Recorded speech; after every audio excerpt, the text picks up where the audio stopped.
Jadi istighfar itu jangan dikira biasa. Amalan istighfar itu dahsyat, Pak.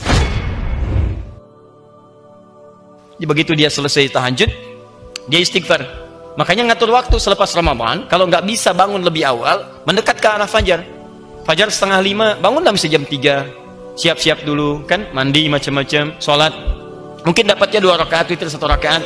Tiba-tiba sudah 4/4 isi istighfar. Astagfirullah. Astagfirullah ya Allah, ampuni saya ya Allah, ampuni saya ya Allah, astagfirullah ya Allah, astagfirullah, astagfirullahumma rahmatak ya Allah, mohon rahmatmu ya Rabb.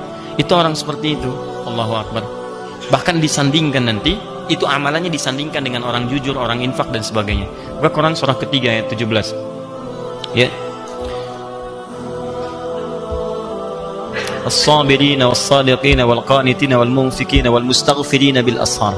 Itu mustaghfirina bil ashar, orang-orang yang rajin istighfar di waktu sahar, waktu menjelang fajar.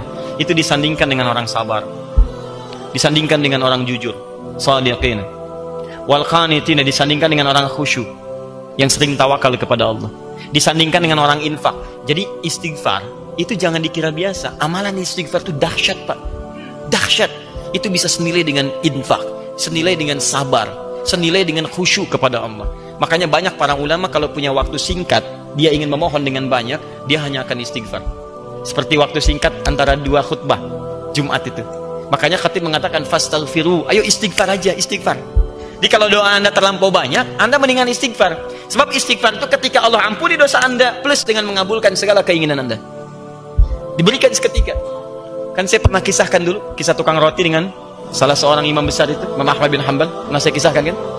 Ya, di seorang, Masya Allah, tiba-tiba Imam Ahmad diperjalankan oleh Allah ke satu tempat.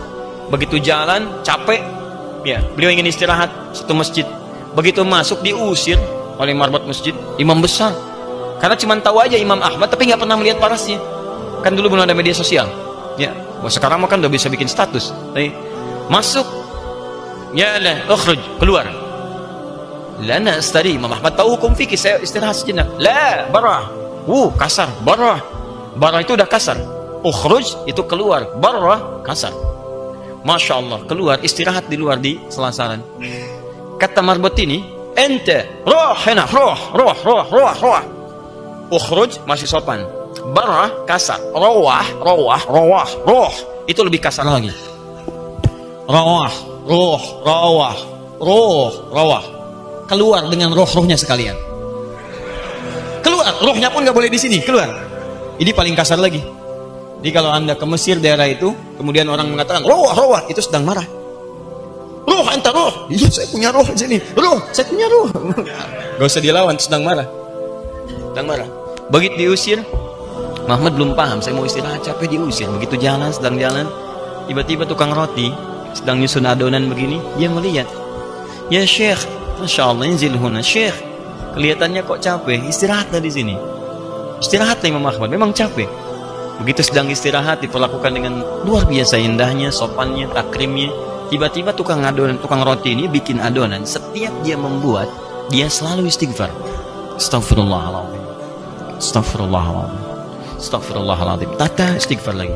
Imam Ahmad paham, tahu beliau, cuma ingin menguji, dia bertanya. Ya Syekh, katanya, Masya Allah, ya kisana, saya perhatikan Anda setiap membuat sesuatu, Anda istighfar. Maaf, faidatu istighfarika. Apa sih manfaat dari istighfar itu?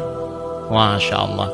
Wallahi, kata beliau ini, tidak pernah saya mengerjakan sesuatu dan saya selingi dengan istighfar, disandingkan dengan istighfar, kecuali Allah selalu kabulkan apa yang saya mohonkan kepada Allah. Cuman satu aja yang belum terkabul sampai sekarang. Apa itu? Wallahi, saya bermohon kepada Allah supaya saya sebelum meninggal atau orang itu meninggal, saya berjumpa dulu. Saya ingin berjumpa dengan Imam Ahmad bin Hanbal. Sampai sekarang belum terkabulkan. Saya bermohon kepada Allah sebelum saya wafat atau sebelum sang imam wafat, saya ingin bertemu dengan beliau. Saya istighfar, belum terkabulkan.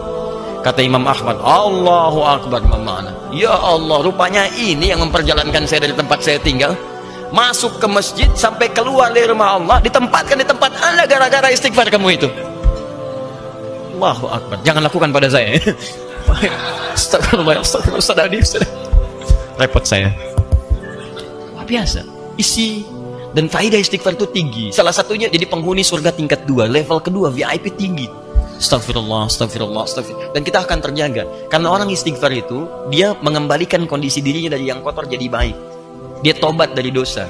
Jadi begitu dia bertobat, Allah bimbing dia. Astagfirullah, astagfirullah. Karena istighfar itu kalau diucapkan dengan benar, itu energinya akan terhampar ke seluruh anggota tubuh kita dan menjaga kita dari maksiat. Demi Allah saya katakan, nah itu akan refleks segala apapun. Ya, apapun akan refleks. Bahkan Anda keluar masjid aja, kaki kanan yang keluar Anda bisa istighfar. Astagfirullah, salah. Harusnya kiri. Masuk kanan, begitu masuk kiri, astagfirullah, salah. Ya, pakai sendal mirip, ternyata punya orang, astagfirullah, salah. Jalan tuh. Nggak ada astagfirullah salah, pakai aja astagfirullah, astagfirullah, nggak ada begitu. Betul, semua gitu ya, gambar yang macam-macam segalanya, itu enak. Kalau udah terbiasa tuh enak, astagfirullah, astagfirullah. Ke busway, di angkot, astagfirullah, astagfirullah, astagfirullah. Ya, assalamualaikum, waalaikumsalam warahmatullahi wabarakatuh. Bapak nama siapa? Astagfirullah. Pokoknya enak lah.